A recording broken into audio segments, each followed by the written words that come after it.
Wyatt, welcome to the show, man. It's great to visit with you. Appreciate you having me on. Yeah, it's my pleasure. My pleasure. So, where are you joining us from? Cascade, Idaho. Okay, I see some nice mule deer racks back there in the background. Yeah, just a few on those ones. Yeah.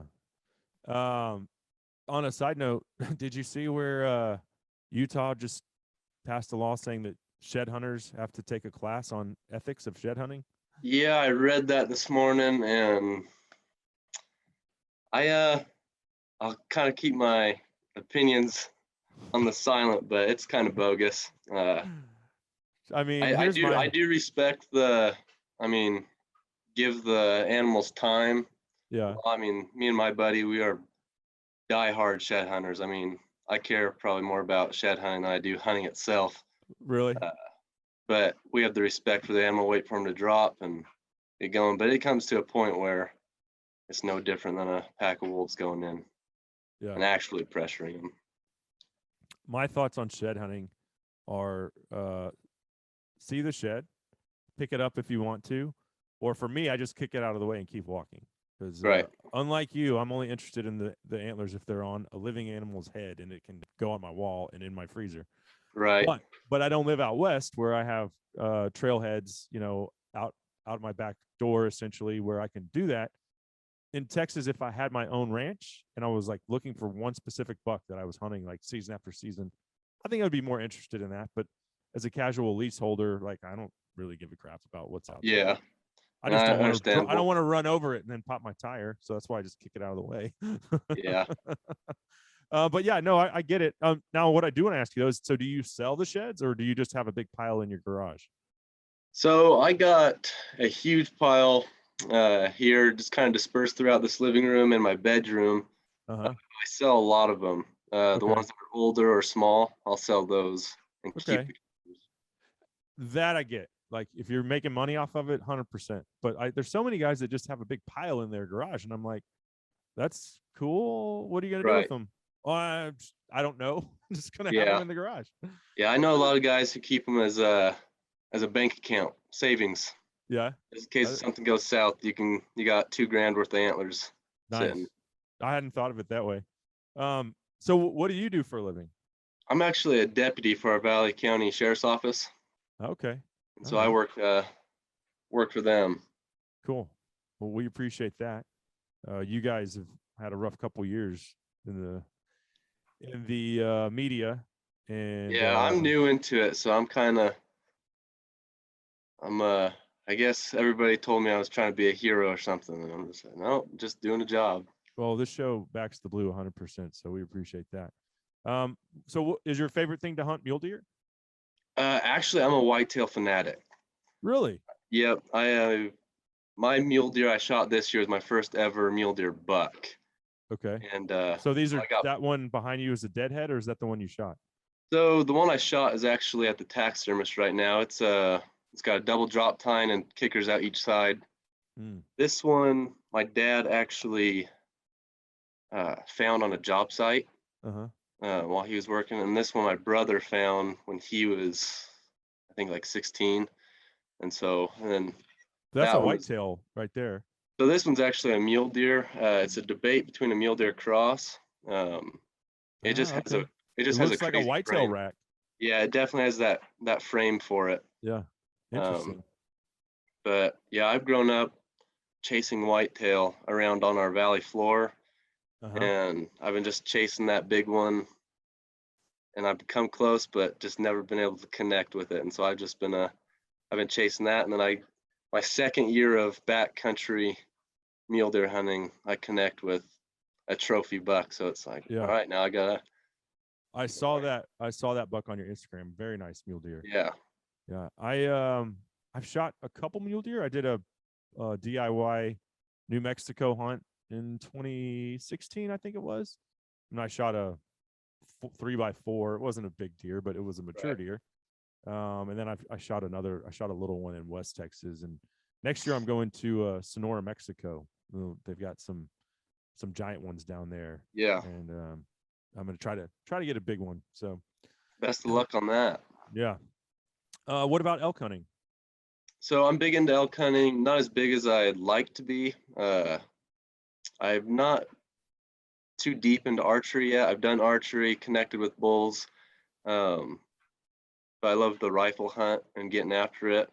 This year, I drew an elk tag, came close to a solid bull, but just had to have some cows in the way. But Yeah. I'm more of deer is my thing. Me and my buddy, we just kind of connect better with them. Yeah. Mule deer and whitetail, so that's our go get 'em. So this is interesting to me because all I know about you is based off of what I've seen on your Instagram, and I would have thought you were elk and mule deer, Right, but to hear that Idaho has some passionate, I mean, because whitetail's king in Texas, right? I mean, right. that's what we live and breathe. So, very cool to find out there are some diehard whitetail hunters, and I guess you guys have in the lower altitudes some nice whitetail deer. Yeah, and so our mountain whitetail are actually where you find our big guys. So Hmm. like up north, I don't know if you know Coeur d'Alene, kind of Okay. closer to the border. Up there in that panhandle, there's some brutes, and even in Cascade in this area, we got some slobs that are Yeah. hidden, but you can find them. I've only been to Idaho once. I went to Boise one time. Cool city, Okay. but yeah, that's the extent of my Idaho experience. So I want to talk about why we're here today. Do you do a lot of predator hunting? I do my best to get after it, especially this past 2 years. Mm-hmm. I picked up into the mule deer shed hunting, Mm-hmm. and I'll say like I'm big into whitetail hunting, but when it comes to sheds, it's mule deer Yeah. and elk. That's kind of just the difference between it. Um, we've ran into pack of wolves every year since we've been back there. Uh, been close calls several times, or a lot of times we don't have our rifles with us. And Uh-huh. so this year I bought a setup, lightweight, and it does not leave. Uh, I do not leave without it. And this year it's paid off finally. What caliber and why a So I 6.5 actually use Creedmoor? the AR-15. It's the 223 and 5.56 round, Uh-huh. and I actually punched us a 55 grain in it. Okay. And Nice. so far it's done the job. Um, I knew you so were going to say 6.5 Creedmoor, so I'm glad you didn't. no, You don't there, fit the bill of the typical Western hunter in my mind. I'm like 6.5 Creedmoor shed hunter, nope, nope, nope, 223. We shoot a lot of those in Texas. yeah. Um, I mean, people say talk crap on the 6.5, but my buddy, he shoots 6.5 and he's killed more bigger bucks than most people have oh, using that. there's nothing wrong with the 6.5. It's more of just a joke, like Yeah, I oh have yeah, one. I 100. I shoot haven't seen them all day. yeah. I'm not I 6 guy, Okay. Yeah. so Well, there's a classic caliber for sure. So was the day February 2nd that you had this amazing experience? um, no, it was actually, I believe, I want to say the 28th. Okay. Let me just go back real quick. No, it was the January 30th. January 30th, you were Yeah, out I was actually specifically. shed hunting. You were okay. Yeah, so I was shed hunting. I picked up a shed on the 15th of January of Mm-hmm. a buck I picked up last year, and we've been watching all winter and could not find his other side. So I went up, actually found his other side. So that was like the cherry to the top day. You get more money for matching pair, I'm assuming.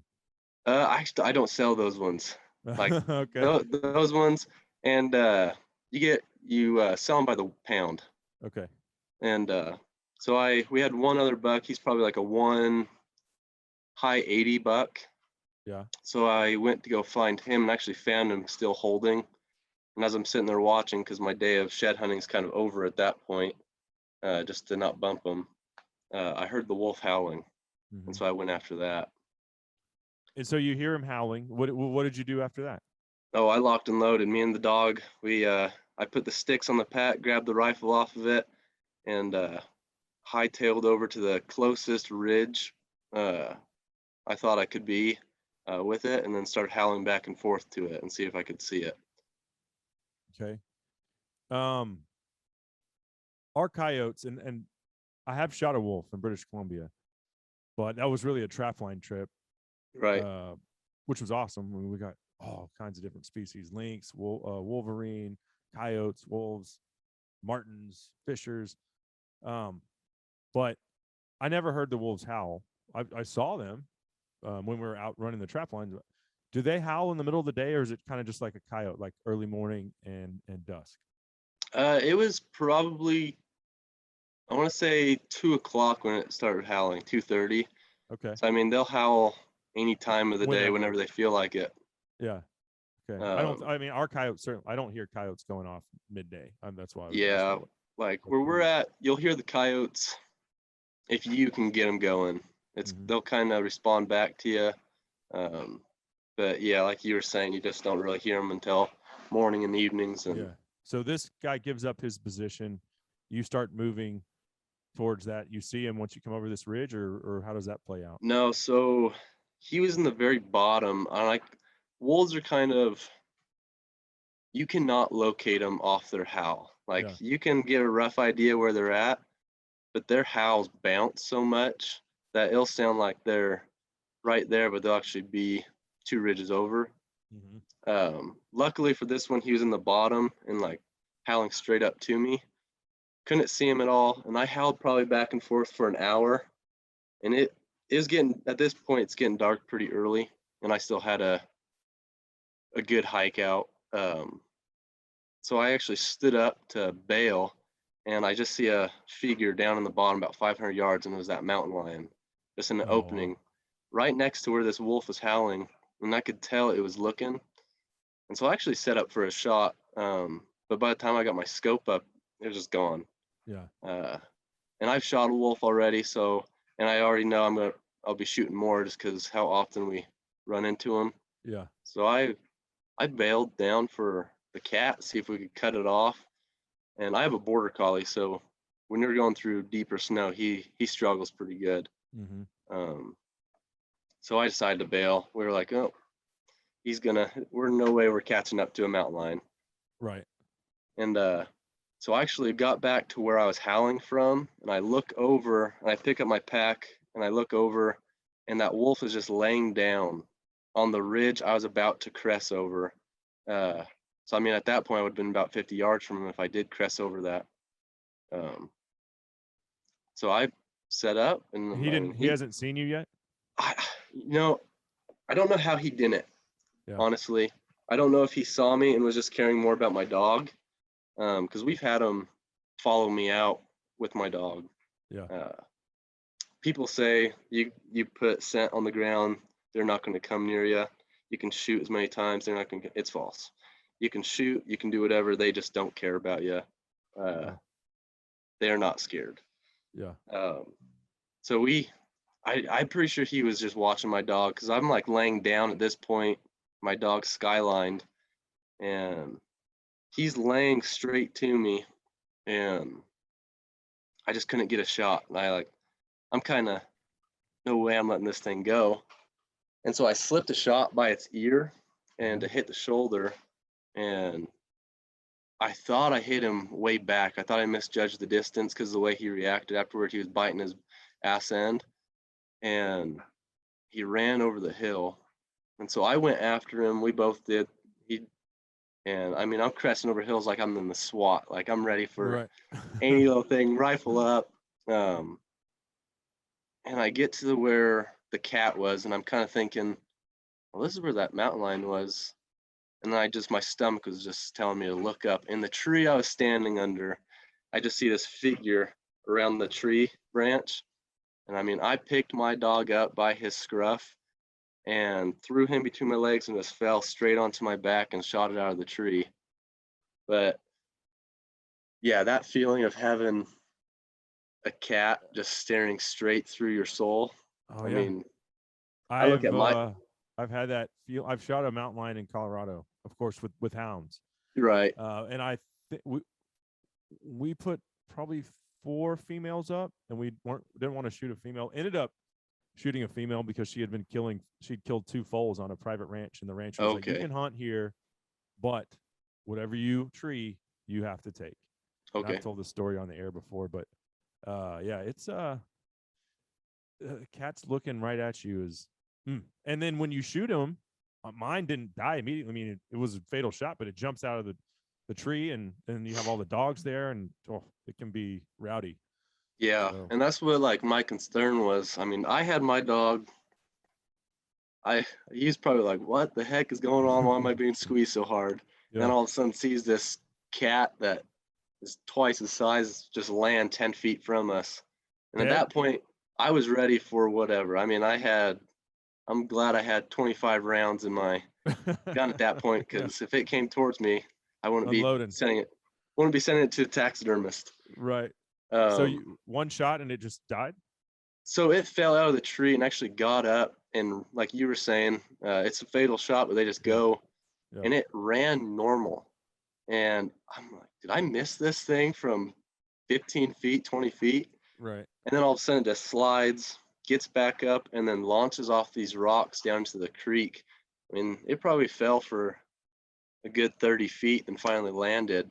That was the scariest part, is walking down to it, not knowing if it's dead, and you're just in a super steep spot. Yeah. So I got to it, and its eyes were just wide open looking at me. And this thing dead? So I poke its eye. I'm like, yeah, it's dead. But I just sat down, pointed the gun at it again, and I said, I'm going to give it 5 more minutes. I didn't want to pick that thing up for a picture and Yeah. all of a sudden get mauled. Wouldn't be the best day at that Yeah. point. But at that point, I still haven't even found the wolf. So I was sick to my stomach when I couldn't find it, just because, wolves do so much damage, but I respect them tremendously. I mean, they're just doing what they know. Yeah. So, I mean, Yeah. you I'm get all those people. for wolf management, Yeah. scientific based wolf management. I don't know if you saw, Wisconsin just Yeah. lost their wolf season this week because of some California circuit judge overruling what.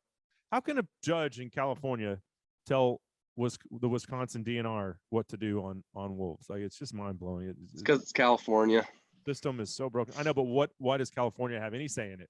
Yeah, they It's shouldn't. mind blowing. But yeah, I like you're saying, wolves are awesome, right? And they're just doing what they're designed to do. But they've got to be controlled, just like anything else.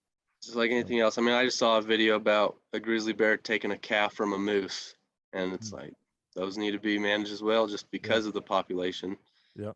But yeah, I mean, it's kind of like those people. I have a lot of guys just say, shoot them in the gut and let them kill each other, and it's like, at that point, that doesn't make me any better than what the wolves are doing.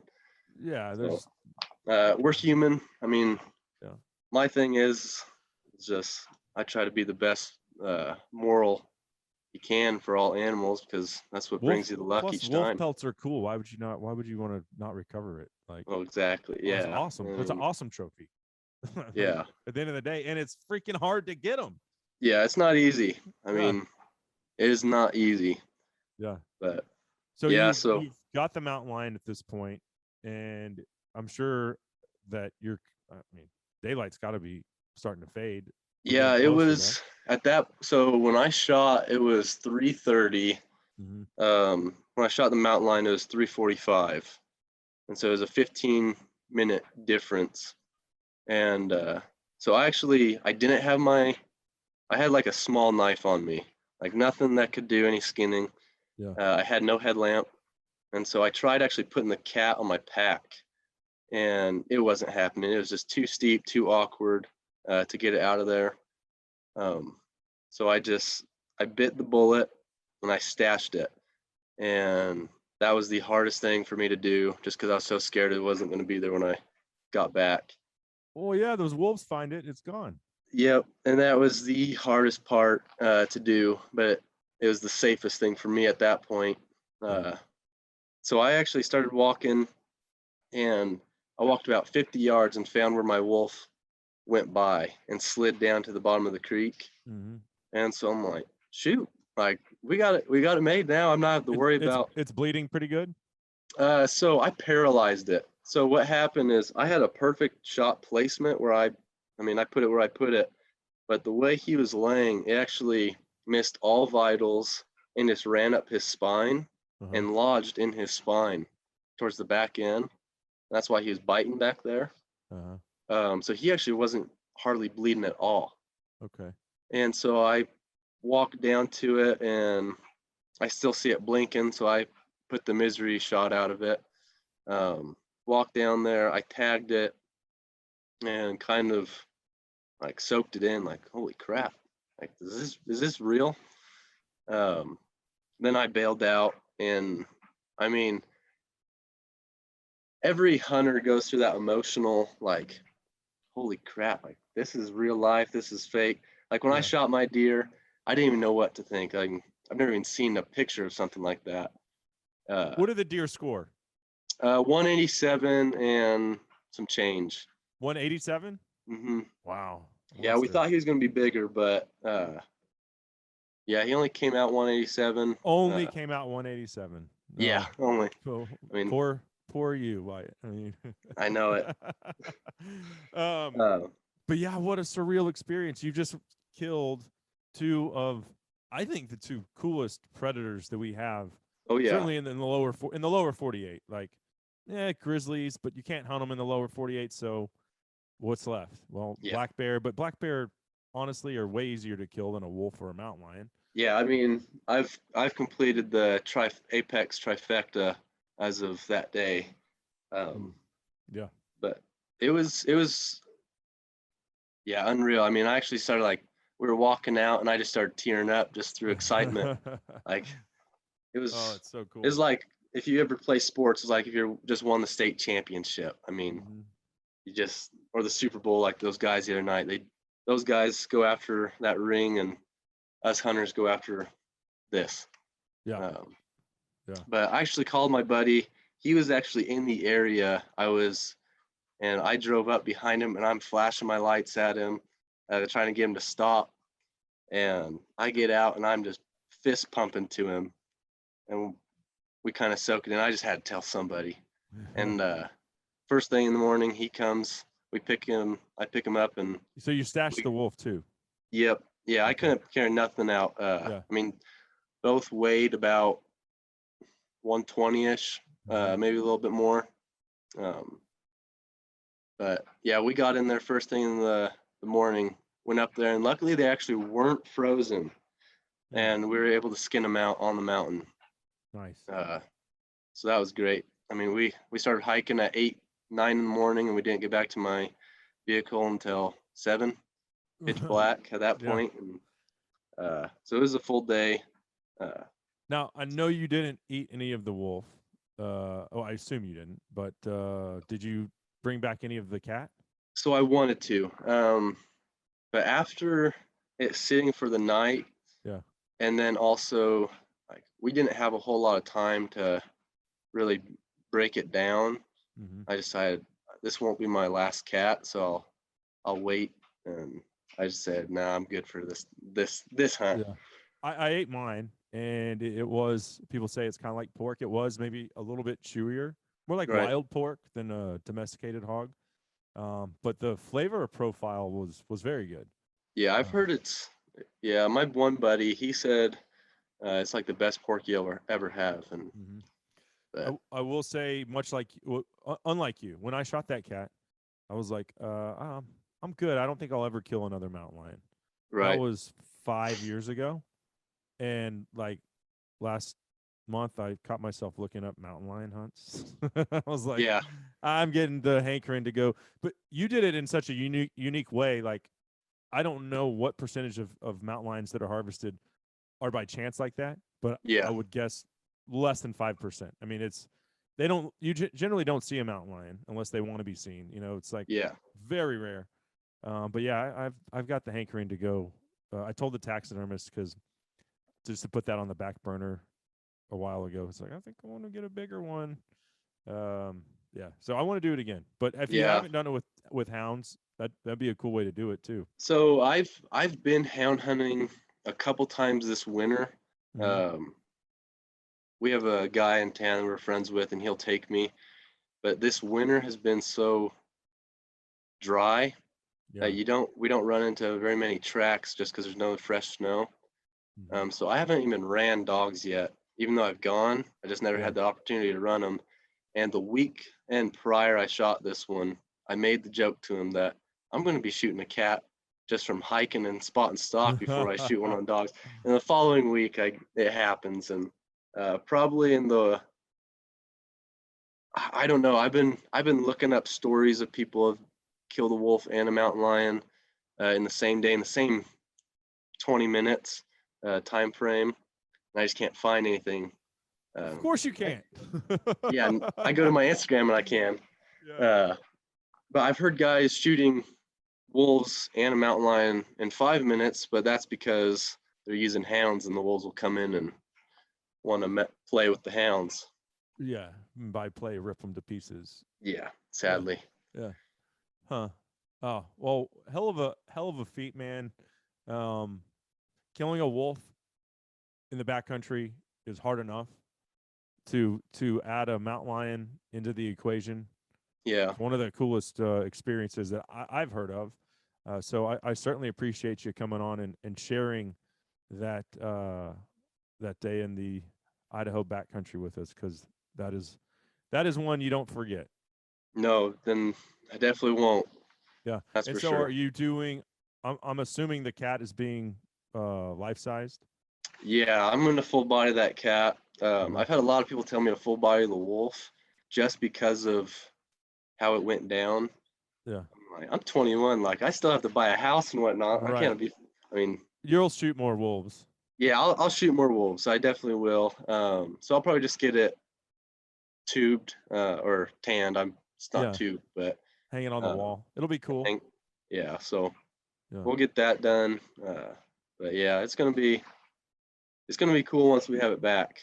I'm like looking. I'm like, which wall am I gonna strip out of all these other animals? Expensive year for you with the trophy mule deer and the mountain lion. Yeah.